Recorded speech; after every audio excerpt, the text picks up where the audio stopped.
কোথাও কোমর সমান পানি, কোথাও বুক সমান পানির মধ্যে ঝুঁকি নিয়ে বানবাসী মানুষের পাশে খাবার পৌঁছাতে ছুটছে কিছু তরুণ।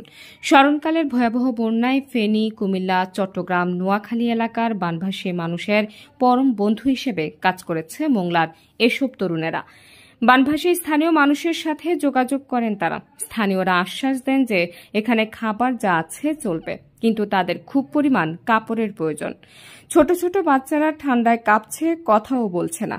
এই উদ্যোগ মোংলার 4 তরুণ বাপ্পি, অমিত, হৃদয় বাবু বৃষ্টির ভিতরে রওনা করেন বন্যা দুর্গত জনপদে।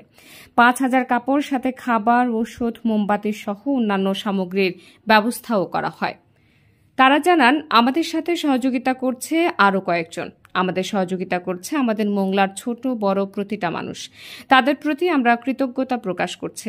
আমাদের কাছে সব ধরনের খাদ্য, ওষুধ, মোমবাতি সহ অন্যান্য মালামাল থাকবে।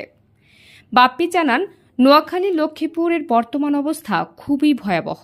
ফেনীতে সহ কয়েকটা জায়গায় ত্রাণের ট্রাক আছে, তবে অনেকে জানে না বাংলাদেশের আরও একটি জেলা আছে লক্ষ্মীপুর, বাংলাদেশের শেষ সীমানা। সেখানে পর্যাপ্ত পরিমাণ ত্রাণ নেই।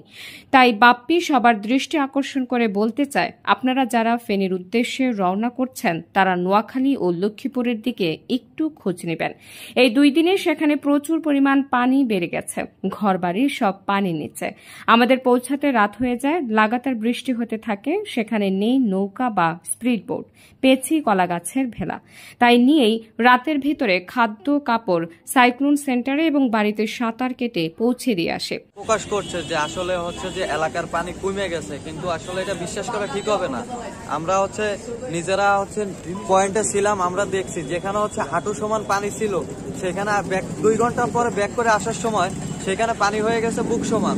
আমরা মানুষের কিন্তু সাঁতার কাটা দিয়ে মা লাগাই দিয়ে আসছি। তবে এই উদ্যোগটা ছিল শুধুমাত্র বাপ্পি এবং অমিতের।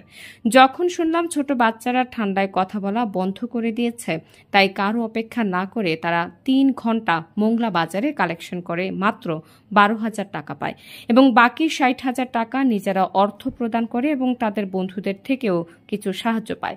এবং তাদের সাথে কুমিল্লা পলিটেকনিক্যাল ইনস্টিটিউটের ছাত্র যোগাযোগ করে তাদের সাথে যোগ দিয়ে লক্ষ্মীপুর যেতে সক্ষম হয় এবং স্থানীয়দের সহযোগিতায় লক্ষ্মীপুর গ্রামের ভিতরে সাহায্য করতে পারে এবং লক্ষ্মীপুরের কিছু ভলেন্টিয়ারে তাদের রাতের বৃষ্টির মধ্যে পানিতে সাঁতার কেটে সাহায্য করে রাত 3টা পর্যন্ত।